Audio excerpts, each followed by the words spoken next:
शांति। आज 22 अप्रैल 2021 की बाबा की साकार मुरली है। मुरली के महावाक्य हैं, मीठे बच्चे, बाप आए हैं भारत को सैल्वेज करने। तुम बच्चे इस समय बाप के मददगार बनते हो। भारत ही प्राचीन खंड है। प्रश्न है, ऊंची मंजिल में रुकावट डालने वाली छोटी छोटी बातें कौन सी है? उत्तर है, अगर जरा भी कोई शौक है, अनासक्त वृत्ति नहीं है, अच्छा पहनने खाने में बुद्धि भटकती रहती है, तो यह बातें ऊंची मंजिल पर पहुंचने में अटक यानी रुकावट डालती हैं। इसलिए बाबा कहते, बच्चे वनवाह में रहो, तुम्हें तो सब कुछ भूलना है, यह शरीर भी याद न रहे। ओम शांति। बच्चों को यह समझाया है कि यह भारत ही अविनाशी खंड है और इसका असुल नाम है ही भारत खंड। हिंदुस्तान नाम तो बाद में पड़ा। भारत को कहा जाता है स्पिरिचुअल खंड। यह प्राचीन खंड है। नई दुनिया में जब भारत खंड था तो और कोई खंड थे नहीं। मुख्य है ही इस्लामी, बौद्धी और क्रिश्चियन। अभी तो बहुत खंड हो गए हैं। भारत अविनाशी खंड है। उसको ही स्वर्ग हेवन कहते हैं। नई दुनिया में नया खंड एक भारत ही है। नई दुनिया रचने वाला है परम पिता परमात्मा, स्वर्ग का रचयिता, हेवनली गॉड फादर। भारतवासी जानते हैं कि यह भारत अविनाशी खंड है। भारत स्वर्ग था। जब कोई मरता है तो कहते हैं स्वर्ग पधारा। समझते हैं स्वर्ग कहाँ ऊपर में है। देलवाड़ा मंदिर में भी बैकुंठ के चित्र छत में दिखाए हैं। यह किसकी बुद्धि में नहीं आता कि भारत ही हेवन था, अब नहीं है, अभी तो हेल है। तो यह भी अज्ञान ठहरा। ज्ञान और अज्ञान दो चीजें होती है। ज्ञान को कहा जाता है दिन, अज्ञान को रात। घोर सोजरा और घोर अंधियारा कहा जाता है। सोजरा माना राइज, अंधियारा माना फॉल। मनुष्य सूर्य का फॉल देखने के लिए सनसेट पर जाते हैं। अब वह तो है हद की बात। इसके लिए कहा जाता है ब्रह्मा का दिन, ब्रह्मा की रात। अब ब्रह्मा तो है प्रजापिता, तो जरूर प्रजा का पिता हुआ। ज्ञान अंजन सद्गुरु दिया, अज्ञान अंधेर विनाश। यह बातें दुनिया में कोई नहीं समझते हैं। यह है नई दुनिया के लिए नई नॉलेज। हेवन के लिए हेवनली गॉड फादर की नॉलेज चाहिए। गाते भी है फादर इज नॉलेजफुल, तो टीचर हो गया। फादर को कहा ही जाता है पतित पावन, और कोई को पतित पावन कह नहीं सकते। श्री कृष्ण को भी नहीं कह सकते। फादर तो सबका एक ही है। श्री कृष्ण तो सबका फादर है नहीं। वह तो जब बड़ा हो, शादी करे, तब एक दो बच्चे का बाप बनेगा। राधे कृष्ण को प्रिंस प्रिंसेस कहा जाता है। कभी स्वयंवर भी हुआ होगा। शादी के बाद ही माँ बाप बन सकते हैं। उनको कभी कोई वर्ल्ड गॉड फादर कह नहीं सकते। वर्ल्ड गॉड फादर सिर्फ एक ही निराकार बाप को कहा जाता है। ग्रेट ग्रेट ग्रैंडफादर शिव बाबा को नहीं कह सकते। ग्रेट ग्रेट ग्रैंडफादर है प्रजापिता ब्रह्मा, उनसे बिरादरी निकलती है। वह इनकॉर्पोरियल गॉड फादर निराकार आत्माओं का बाप है। निराकारी आत्माएं जब यहाँ शरीर में हैं तब भक्ति मार्ग में पुकारती हैं। यह सब तुम नई बातें सुनते हो, यथार्थ रीति कोई भी शास्त्र में नहीं है। बाप कहते हैं, मैं सम्मुख बैठ तुम बच्चों को समझाता हूँ। फिर यह ज्ञान सारा गुम हो जाता है। फिर जब बाप आए तब आकर यथार्थ ज्ञान सुनाए। बच्चों को ही सम्मुख समझाकर वर्षा देते हैं। फिर बाद में शास्त्र बनते हैं। यथार्थ तो बन न सके, क्योंकि सच की दुनिया ही खत्म हो झूठ खंड हो जाता है, तो झूठी चीज ही होगी, क्योंकि उतरती कला ही होती है। सच से तो चढ़ती कला होती है। भक्ति है रात, अंधियारे में ठोकरें खानी पड़ती है। माथा टेकते रहते हैं, ऐसा घोर अंधियारा है। मनुष्यों को तो कुछ भी पता नहीं रहता, दर दर धक्के खाते रहते हैं। इस सूर्य का भी राइज और फॉल होता है, जो बच्चे जाकर देखते हैं। अब तो तुम बच्चों को ज्ञान सूर्य का उदय होना देखना है। राइज ऑफ भारत और डाउनफॉल ऑफ भारत।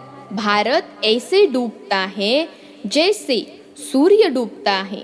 सत्यनारायण की कथा में यह दिखाते हैं कि भारत का बेड़ा नीचे चला जाता है, फिर बाप आकर उनको सैल्वेज करते हैं। तुम इस भारत को फिर से सैल्वेज करते हो, यह तुम बच्चे ही जानते हो। तुम निमंत्रण भी देते हो। नव निर्माण प्रदर्शनी भी नाम ठीक है। नई दुनिया कैसे स्थापन होती है उसकी प्रदर्शनी चित्रों द्वारा समझानी दी जाती है, तो वही नाम चला आए तो अच्छा है। नई दुनिया कैसे स्थापन होती है व राइज कैसे होती है, यह तुम दिखाते हो। जरूर पुरानी दुनिया फॉल होती है, तब दिखाते हैं कि राइज कैसे होता है। यह भी एक स्टोरी है। राज्य लेना और गवाना। 5000 वर्ष पहले क्या था? कहेंगे सूर्यवंशियों का राज्य था।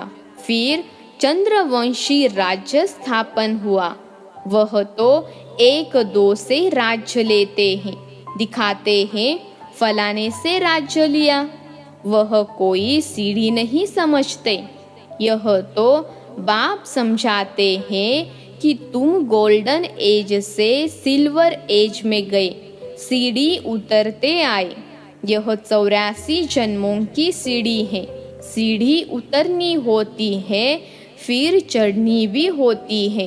डाउनफॉल का भी राज समझाना होता है। भारत का डाउनफॉल कितना समय, राइज कितना समय, फॉल एंड राइज ऑफ भारतवासी। विचार सागर मंथन करना होता है। मनुष्यों को टेम्पटेशन में कैसे लाए, फिर निमंत्रण भी देना है। भाइयों बहनों, आकर समझो। बाप की महिमा तो पहले बतानी है। शिव बाबा की महिमा का एक बोर्ड होना चाहिए। पतित पावन ज्ञान का सागर, पवित्रता, सुख शांति का सागर, संपत्ति का सागर, सर्व का सद्गति दाता, जगत पिता, जगत शिक्षक, जगत गुरु शिव बाबा से आकर अपना सूर्यवंशी चंद्रवंशी वर्षा लो, तो मनुष्यों को बाप का पता पड़े। बाप की और श्री कृष्ण की महिमा अलग अलग है। यह तुम बच्चों की बुद्धि में बैठा हुआ है। सर्विस एबुल बच्चे जो है वे सारा दिन दौड़ा दौड़ी करते रहते हैं।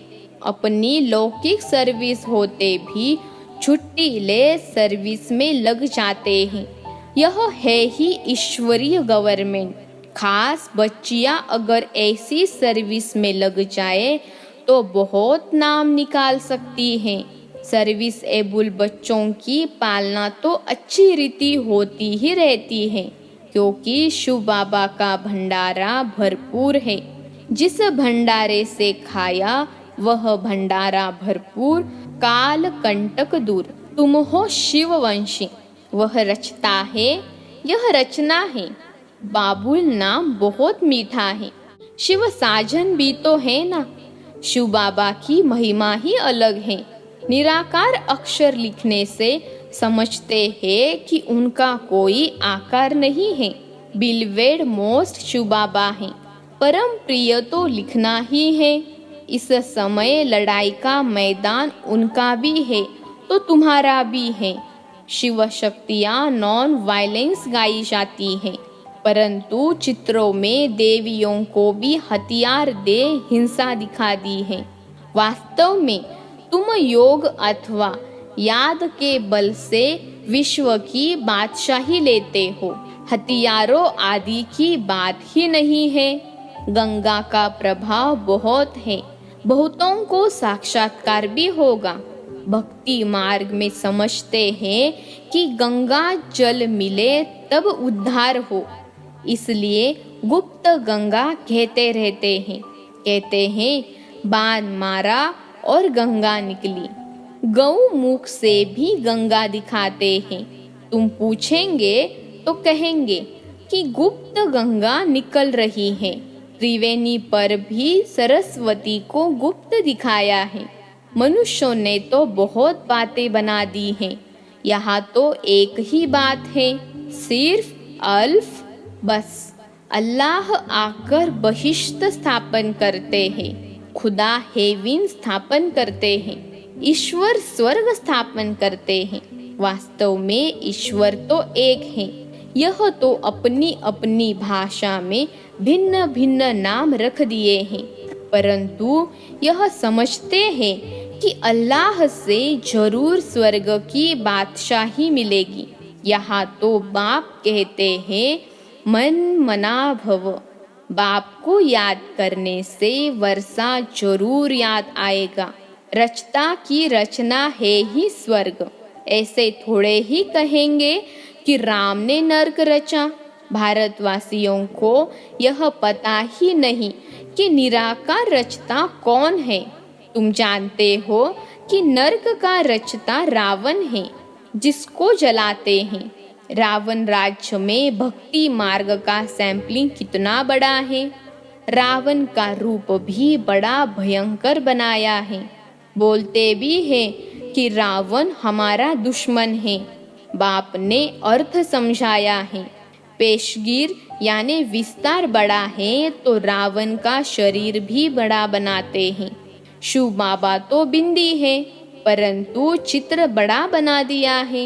नहीं तो बिंदी की पूजा कैसे हो। पुजारी तो बनना है ना।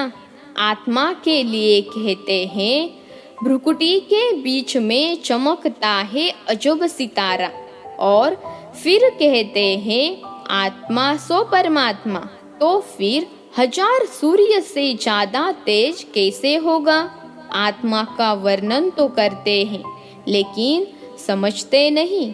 अगर परमात्मा 1000 सूर्य से तेज हो तो हर एक में प्रवेश कैसे करें। कितनी अयथार्थ बातें हैं जो सुनकर क्या बन पड़े हैं।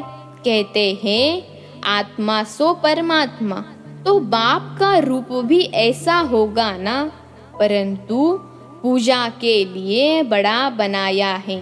पत्थर के कितने बड़े बड़े चित्र बनाते हैं, जैसे गुफा में बड़े बड़े पांडव दिखाए हैं। जानते कुछ भी नहीं। यह है पढ़ाई। धंधा और पढ़ाई अलग अलग है। बाबा पढ़ाते भी हैं और धंधा भी सिखाते हैं। बोर्ड में भी पहले बाप की महिमा होनी चाहिए। बाप की फुल महिमा लिखनी है। यह बातें तुम बच्चों की बुद्धि में नंबरवार पुरुषार्थ अनुसार आती है। इसलिए महारथी घोड़े सवार कहा जाता है। हथियार आदि की कोई बात नहीं है। बाप बुद्धि का ताला खोल देते हैं। यह गोदरेज का ताला कोई खोल न सके। बाप के पास मिलने आते हैं तो बाबा बच्चों से पूछते हैं कि आगे कब मिले हो। इस जगह पर इस दिन कब मिले हो? तो बच्चे कहते, हाँ बाबा, 5000 वर्ष पहले मिले हैं। अब यह बातें ऐसे कोई पूछ न सके। कितनी गुह्य समझने की बातें हैं, कितनी ज्ञान की युक्तियाँ बाबा समझाते हैं, परंतु धारणा नंबरवार होती है। शिव बाबा की महिमा अलग है, ब्रह्मा विष्णु शंकर की महिमा अलग है। हर एक का पार्ट अलग अलग है, एक न मिले दूसरे से। यह अनादि ड्रामा है, वही फिर रिपीट होगा। अभी तुम्हारी बुद्धि में बैठा हुआ है कि हम कैसे मूल वतन में जाते हैं, फिर आते हैं पार्ट बजाने के लिए, जाते हैं वाया सूक्ष्म वतन। आने समय सूक्ष्म वतन नहीं है। सूक्ष्म वतन का साक्षात्कार कभी किसी को होता ही नहीं। सूक्ष्म वतन का साक्षात्कार करने के लिए कोई तपस्या नहीं करते हैं, क्योंकि उनको कोई जानते नहीं है। सूक्ष्म वतन का कोई भगत थोड़े ही होगा। सूक्ष्म वतन अभी रचते हैं, वाया सूक्ष्म वतन जाए, फिर नई दुनिया में आएंगे। इस समय तुम वहाँ आते जाते रहते हो। तुम्हारी सगाई हुई है, यह पियर घर है। विष्णु को पिता नहीं कहेंगे, वह है ससुर घर। जब कन्या ससुर घर जाती है तो पुराने कपड़े सब छोड़ जाती है। तुम पुरानी दुनिया को ही छोड़ देते हो। तुम्हारे और उनके वनवाह में कितना फर्क है। तुमको भी बहुत अनासक्त रहना चाहिए। देह अभिमान तोड़ना है। ऊंची साड़ी पहनेगी तो झट देह अभिमान आ जाएगा। मैं आत्मा हूँ यह भूल जाएगा। इस समय तुम हो ही वनवाह में।